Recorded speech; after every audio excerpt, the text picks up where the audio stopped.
Alors, bienvenue dans le premier module, toujours pour le chapitre 2, comprendre les traumatismes transgénérationnels.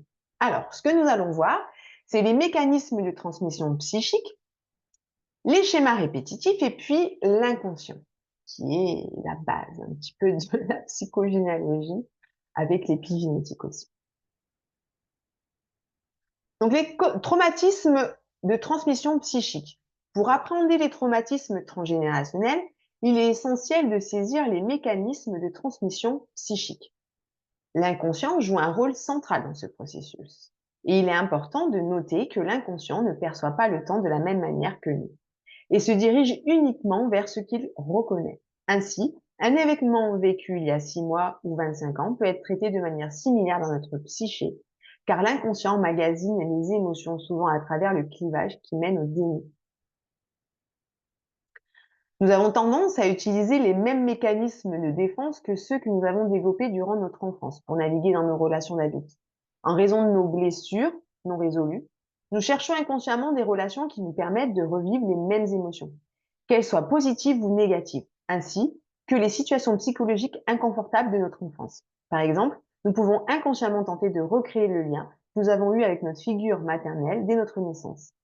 Freud évoque cette dynamique en parlant de la compulsion de répétition qui nous ramène à des expériences passées, souvent déplaisantes. Alors déjà, les deux premiers slides sont assez intenses, donc je vais les développer pour vous permettre de mieux comprendre, mais là déjà, pour l'inconscient, c'est un petit peu ce que je parlais dans le chapitre 1, où il n'a pas de temporalité. Et donc, c'est vraiment primordial de prendre conscience de ça parce que des fois, il y a un petit peu cet inconscient aussi collectif de par des croyances instaurées par le système qui tendrait à dire le temps apaisera ma douleur, le temps apaisera mon traumatisme. Et non, on ne guérit pas d'une blessure ou d'un traumatisme par le temps. C'est faux.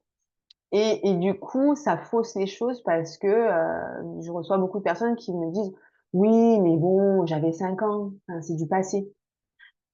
Et elle me dit ça avec des larmes qui coulent et qui coulent. À partir du moment où un événement vous fait pleurer intensément alors qu'il a eu lieu il y a longtemps, c'est qu'il y a un traumatisme derrière. Qu'il y a quelque chose de non résolu derrière. Et en fait, le nier emmagasine les émotions et nous crée finalement un déni. Et finalement, pour rester dans notre déni, pour rester un petit peu dans cette loyauté toxique, eh bien, ce que nous allons faire, c'est des répétitions.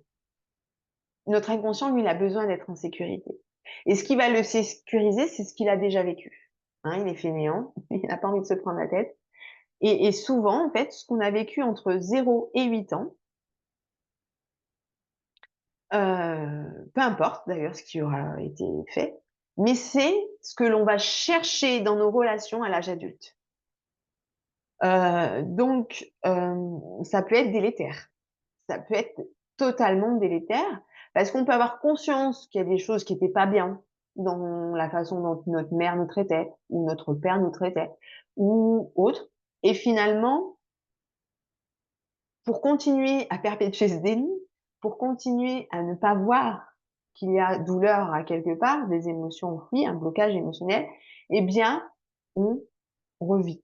Et donc, on va chercher des gens qui ressemblent à ce qu'on a vécu pour pouvoir le revivre, parce que c'est notre zone de confort. Et donc, je sais pas, un exemple, petite, vous avez eu une maman très autoritaire avec vous, très stricte. Pour vous, c'était pas une blessure. Pour vous, c'était une façon d'éduquer. Mais le fait de ne pas la résoudre, le fait de rester dans ce déni, fait que dans vos relations, vous allez rechercher, alors que ce soit des femmes ou des hommes, peu importe, autoritaires, qui vont vous traiter comme votre mère vous le faisait. Et donc, répéter un schéma, répéter une blessure, répéter un traumatisme, qui vont vous mettre mal, puisque petite, ça vous mettait déjà mal, Ça vous faisait perdre confiance en vous, ça vous faisait faire croire que vous ne valiez rien, et cetera. Et bien, dans votre relation amoureuse, vous allez revivre ça, mais pas que. Vous allez pouvoir le revivre aussi au boulot, avec des managers toxiques, très autoritaires. Vous allez pouvoir le revivre avec des amis complètement toxiques et autoritaires. Et en fait, votre conscient, votre cerveau, pour rester dans son déni, il va dire: «Ah bah, c'est normal, parce qu'enfant, tu vivais la même chose et vu que tu avais que ce repère-là, tu as grandi en pensant que c'était normal et que c'était toi le problème». Et en allant chercher ces relations-là, ça confirme, c'est comme utiliser le biais de confirmation, c'est-à-dire ça confirme que c'est bien moi le problème. Et donc du coup, ça perpétue quelque chose qui vous laisse dans votre zone de confort, de ce que vous connaissez, de ce que comment on vous a traité. Même si ça vous fait souffrance, et ben vous avez de toute façon, c'est moi. Puisque ma mère a toujours dit que c'était moi le problème. Vous voyez? Et ça vous laisse dans ça. Et du coup, ça ne crée pas, une dynamique de changement, de pouvoir le voir objectivement et de se dire: «Mais non, en fait, je suis pas obligée d'être attirée par ce genre de personne. Je peux choisir de développer un autre mécanisme, de ne plus être dans cette défense, de vouloir à tout prix revivre mon enfance. Je peux m'en détacher». Mais pour ça, il faut aller faire ce travail d'aller explorer son histoire familiale, d'aller essayer de la comprendre. Et pour ça, c'est comprendre pourquoi ma mère était comme ça. Ah OK, ma grand-mère était comme ça. Pourquoi ma grand-mère était comme ça? Ah OK. Ah, il s'était passé ça. OK, donc je comprends mieux. Donc depuis, par loyauté et non résolution de son traumatisme à elle, moi je m'interdis d'être heureuse et d'enfin être moi et enfin de m'accepter telle que je suis et pas juste le schéma qu'on a reproduit sur moi. Vous voyez? Et c'est assez subtil, hein, pour prendre conscience. Alors, dans cette slide qui continue du coup à expliquer les mécanismes de transmission, hein, en fait, nous avons tendance à nous attacher justement à des relations douloureuses. Et cela peut s'expliquer par le fait que ces dysfonctionnements relationnels nous semblent normaux. Ces schémas sont devenus notre zone de confort, car nous avons appris à en maîtriser les codes et à développer des stratégies pour y faire face. Par conséquent, un réflexe nous pousse vers ces schémas émotionnels et relationnels familiers. Hein, par exemple, nous avons grandi dans un environnement où les conflits sont la norme. Nous pourrions croire qu'il est nécessaire de provoquer une dispute pour être entendu. Et ça, c'est très souvent le cas. C'est-à-dire que on peut avoir des gens qui vont venir en thérapie de couple et l'homme ne va pas comprendre ce que lui reproche son épouse. Et en fait, c'est que l'homme a développé ce schéma où pour lui, c'est sa norme et il provoque à chaque fois des disputes pour être entendu, pour avoir le dernier mot, pour avoir raison. Sauf que s'il va explorer son histoire familiale, il va se rendre compte, qu'il a été élevé comme ça, qu'il a eu une enfance entre 0 et 8 ans qui était ainsi. Donc, c'est pour ça que pour lui, il croit que c'est sa norme. Mais en réalité, si on est objectif et factuel et qu'on travaille sur son histoire, on se rend compte que c'était de la maltraitance, c'était un schéma dysfonctionnel qu'avait sa famille de par son histoire. Et là, on remonte pour aller essayer de comprendre pourquoi son père était comme ça, etc. Et finalement, on peut se dire: «Waouh, en fait, c'est pas moi, c'est pas les valeurs que j'ai envie d'être, c'est pas ce que j'ai envie d'être, mais en fait, je me suis toujours interdit parce que c'était ma zone de confort, c'était ce que je connaissais, c'est ce que je maîtrisais le mieux finalement et que, où je me sentais le plus à l'aise». Et très souvent en thérapie, hein, où, finalement petit à petit, toujours à l'aide des TCC et autres, l'EFT aussi, l'hypnose, on va développer des nouvelles stratégies. Mmh, donc on attire des fois des nouvelles personnes, plus saines, mais des fois, il peut avoir l'effet inverse, c'est-à-dire qu'on crée un autosabotage en se disant: «Ouh là là, c'est trop calme, il crie jamais, il ne dispute jamais, il est pas autoritaire, ça va pas». Et le système nerveux ne se sent pas bien et essayer de recréer les schémas. Et c'est d'en prendre conscience et se dire, oula, non, en fait, je suis au bon endroit. Qu'est-ce que j'ai pas assez travaillé de moi pour pas me sentir en sécurité à cet endroit-là? C'est super important parce que c'est la base de tout et si on comprend pas ce mécanisme-là, ce schéma-là, on peut pas s'en libérer, finalement. On est dans la reproduction parce que c'est ce qui nous rassure. On s'identifie très souvent à nos bourreaux, hein, même si nos parents n'étaient pas des bourreaux et quand on prend conscience de tout ça, bien sûr qu'on s'en libère et qu'on se rend compte que c'est juste des schémas qu'eux n'ont pas pris conscience et qu'ils n'ont pas pu s'en libérer, mais qu'aujourd'hui, moi j'ai le choix et moi je peux décider de faire autrement. Et décider de faire autrement ne veut pas dire je déteste ma famille, je déteste mon héritage familial. Parce que très souvent, on reste dans ce déni parce que il y a cette loyauté familiale, je leur dois tout, je dois rester comme ça parce que c'est comme ça qu'ils m'ont connu. Et donc, très souvent, quand on commence à modifier nos schémas, on a aussi, c'est dur parce qu'on a aussi la famille derrière qui va dire oula, elle les change, qu'est-ce qu'elle a? Elle ne veut pas rester à sa place, elle ne veut pas être la personne que nous avons décidé qu'elle serait. Ça nous pose question. Et donc là, il peut encore avoir d'autres conflits et c'est OK. Et c'est de voir après comment on décide. Est-ce qu'on décide de carrément casser les liens ou carrément d'essayer de leur faire comprendre, d'essayer d'aussi d'emmener votre point de vue et de se dire, bah, si vous m'aimez, vous allez m'aimer, même si j'ai changé et même si je ne suis plus la petite fille gentille que vous aviez éduquée, j'ai quand même ma place au sein de cette famille. Donc, il y a plusieurs stratégies après pour affronter ça, mais il faut se dire que voilà, ça ne sera pas une partie de plaisir quand on décide de devenir enfin soi et de ne plus être dans des mécanismes de transmission.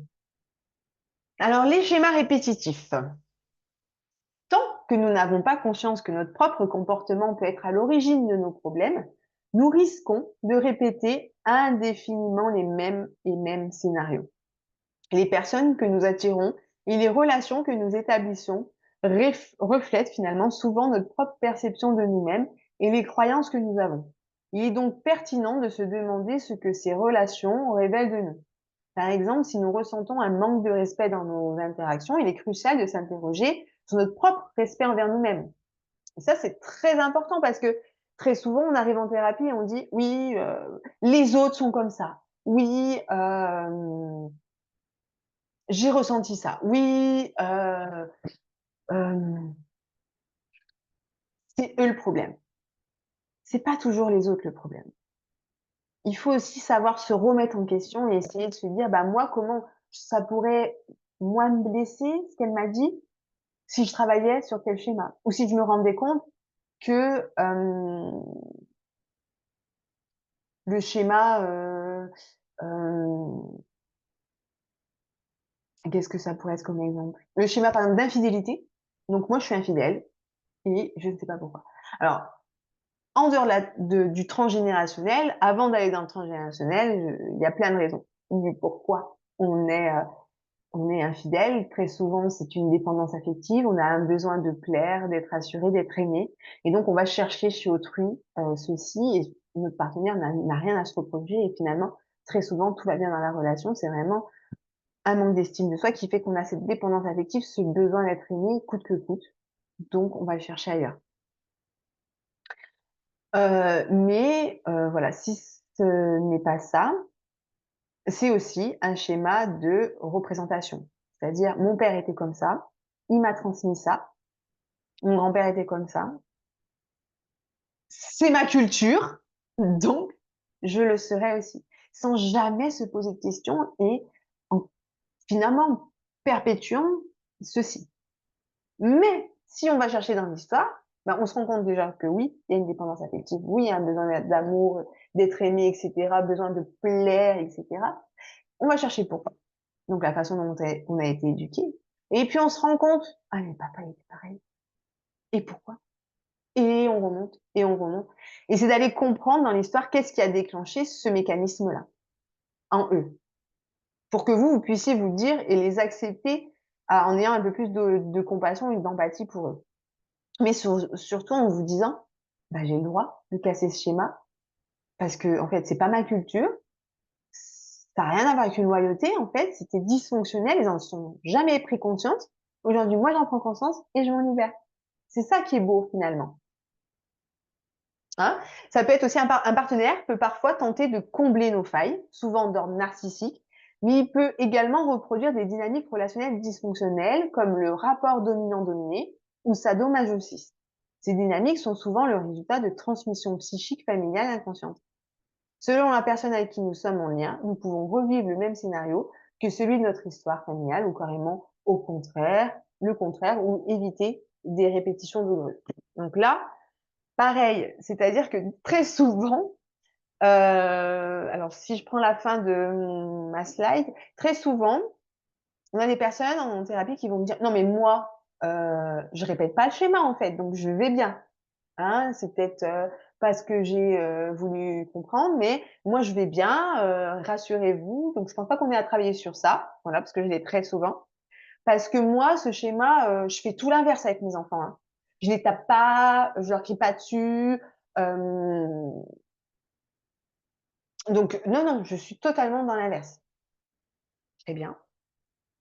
Mais le fait d'éviter ne veut pas dire que vous êtes pas dans le schéma.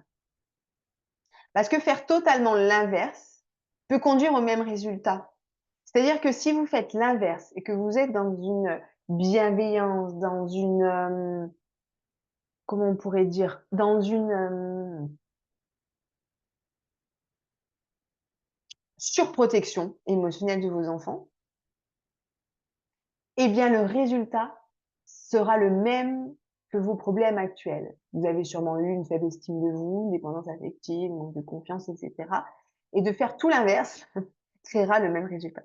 Parce qu'en fait, les extrêmes ne sont pas bons et ce qu'il faut, c'est s'en détacher et se dire: «Je fais de mon mieux, je ne fais pas l'inverse, je fais de mon mieux» et d'aller se cultiver, s'instruire sur qu'est-ce qui est, selon les études scientifiques, le mieux pour mon enfant? Qu'est-ce que je dois lui apporter? Et après de le mettre en place et se dire: «Ah oui, donc il faut pas que j'aille dans l'extrême inverse, il faut que je sois dans l'équilibre» et surtout dans: «Je suis un être humain, je fais des erreurs, il faut réparer si jamais c'est le cas». Donc voilà, les dynamiques souvent que l'on peut voir et dans le début de ma slide, donc je parle de dominant-dominé, sadomasochisme. Très souvent, effectivement, dans, les relations de couple, il peut avoir cette faille-là où on va chercher, hem, dans l'autre, heu, ce rapport dominant-dominé, sadomasochiste où l'autre va être, hem, au-dessus de nous, va nous maltraiter. Par exemple, dans les relations sexuelles, où on va pratiquer le, sadomasochisme et où on va se dire: «Bah, non, mais moi, c'est juste une pratique que j'apprécie, que j'aime et cetera» et en soi, il y a rien d'anormal d'aimer cette pratique-là, sauf si on aime cette pratique-là sans avoir travaillé sur soi, sans avoir compris pourquoi on l'aimait. Parce que très souvent, quand on travaille, on s'en libère et on ne la pratique pas forcément plus, mais différemment. Mais en fait, c'est de se rendre compte qu'on la pratique pas seulement pour du jeu, mais parce qu'elle nous fait du bien et qu'elle nous apporte le même schéma que nous faisaient vivre nos parents, par exemple. Et c'est là que c'est délétère, en fait. C'est là que c'est un schéma répétitif et c'est là que de rester dans le déni ne nous apporte pas du bien pour nous et ne nous libère pas, en fait, de tout ça. Et donc c'est important, bah, oui, d'en prendre conscience parce que sinon on peut pas le changer. L'inconscient. Il est également important de souligner que l'inconscient influence 95 de nos choix de vie, ce qui signifie que nous ne contrôlons réellement que 5 de notre existence. Et ça a été, étudié par les neurosciences. Plus notre famille a été incapable de traiter ses propres problématiques et traumatismes, plus nous en portons le poids inconsciemment. Le conscient est créatif et capable de générer des pensées positives, tandis que l'inconscient stocke des réactions mémorisées héritées de l'instinct et des expériences passées. Donc, une utilisation judicieuse de la conscience peut améliorer notre bien-être, alors que un contrôle inconscient sur nos émotions peut nuire à notre santé physique et mentale, finalement. Donc c'est vraiment de se rendre compte de ça, en fait. Cette étude, de neurosciences, voilà, elle permet de se raccrocher que l'inconscient contrôle notre vie, en fait. Que l'inconscient, si on va pas remettre en question notre éducation, notre histoire familiale, on va forcément répéter des choses délétères. C'est pas possible qu'on ait eu une éducation parfaite, une vie parfaite, une histoire familiale parfaite. Ça n'existe pas. Ceux qui pensent le contraire n'avanceront pas. Donc vraiment, c'est déjà de pointer ça du doigt. Parce qu'en restant que sur notre inconscient, sans jamais se porter nos questions, on va être porteur, déjà de tout ça, alors que si on en avait conscience, on pourrait s'en libérer. Donc c'est vraiment intéressant, hem, d'en prendre conscience et d'aller le travailler. Et ça demande du temps, ça demande de la patience, ça demande de, l'ouverture d'esprit, ça demande de la tolérance, ça demande au fait de se dire: «C'est pas linéaire, c'est un travail de toute une vie, en fait, de faire cette ce ce ce ce c'est ce périple, en fait, dans cette histoire familiale, d'aller comprendre certaines choses. Tant qu'on les a pas compris, on peut pas s'en libérer, on peut pas essayer de fonctionner différemment parce qu'on sera dans cette loyauté de se dire: «C'est normal», voilà. Et c'est vraiment, hem, je dirais même des fois un combat en se disant: «Mais non, j'ai trop bien détaché». Parce qu'on a aussi cette croyance, et ça c'est dû aussi, au patriarcat, mais bah, nos parents, ils nous ont donné à boire, à manger, un toit sous la tête, des vêtements au quotidien, donc on leur doit une reconnaissance, on leur doit cette loyauté. On n'a pas le droit de se poser des questions, de les critiquer, de remettre en question, notre enfance ou notre histoire familiale. Et en fait, ça nous empêche de travailler sur nous. Parce que clairement, c'est faux. Clairement, il y a des études scientifiques qui ont été faites, alors je crois que c'est un orphelinat en Roumanie, où clairement les enfants, ils avaient fait une expérience où les enfants étaient nourris donc dans les bras des nourrices finalement, hein, des femmes qui travaillent là-bas. Et donc l'enfant avait des câlins, son biberon, des sourires, des bisous, et cetera. Et les autres, étaient nourris finalement au biberon, voilà, mais dans le lit, on ne les prenait pas dans les bras, on leur faisait pas de bisous, on leur faisait pas de câlins. Et on s'est rendu compte que ces enfants commençaient à se laisser mourir. Ils ne voulaient plus prendre le biberon, ils ne réagissaient plus à rien, enfin voilà, ils devenaient, passifs et ils attendaient leur mort, en fait. Rassurez-vous, c'est une expérience qui a pas duré longtemps, mais c'est vraiment pour vous faire prendre conscience que la base, la base, pour une relation de transmission parfaite, c'est l'amour, c'est l'affection.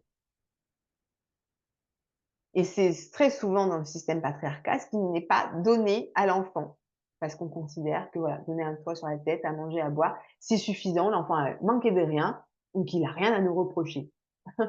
Alors que non, en fait, rien que ça, c'est un des premiers schémas à déconstruire et à remonter, à comprendre pourquoi depuis tant. Même s'il y a la compréhension de l'environnement où on était aussi dans le système de société où on était, hein, c'est pour ça que la sociologie est très importante aussi, mais de prendre conscience aussi dans l'environnement familial, qu'est-ce qui se perpétuait, qu'est-ce qui se répétait, alors qu'en fait, des études prouvent qu'il ne faut surtout pas faire ça.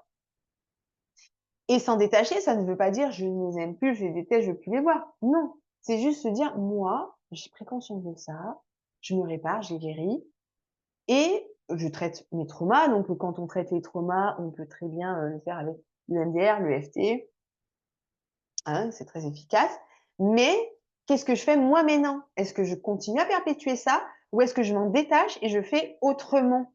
Et là, avec de la TCC, de la prise de conscience, des actes symboliques, on peut s'en libérer.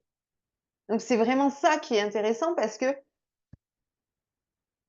ouais, c'est prendre conscience que en fait, on n'a pas décidé à venir au monde et que en fait, tout nous a été transmis sans qu'on le veuille réellement. Mais finalement, on a le choix aujourd'hui, à l'âge adulte, de se dire: «Bah, dans ce qui m'a été transmis, déjà je vais fouiller, je vais comprendre Et maintenant, qu'est-ce que je garde? Parce qu'il y a du bon, heureusement, hein, dans la transmission de l'inconscient collectif, il y a du bon. Qu'est-ce que je garde? Qu'est-ce qui fait ma force aujourd'hui grâce à eux? Mais qu'est-ce qui n'a pas été bien fait? Qu'est-ce qui ne va pas? Et finalement, de se dire: «Je fais aussi le deuil du parent idéal», parce que très souvent, nos parents, on les met sur un piédestal et c'est difficile de les faire descendre en les considérant à la même hauteur que nous et en disant: «Ça n'empêche pas l'amour». C'est vraiment ça et cette prise de conscience qu'aide la thérapie en généalogie. Voilà, j'espère que ce deuxième chapitre vous a plu. Si vous avez des questions, vous n'hésitez pas à m'écrire soit par mail, soit directement sur WhatsApp. Je me ferai un plaisir d'y répondre et de pourquoi pas les rajouter aussi dans, l'atelier.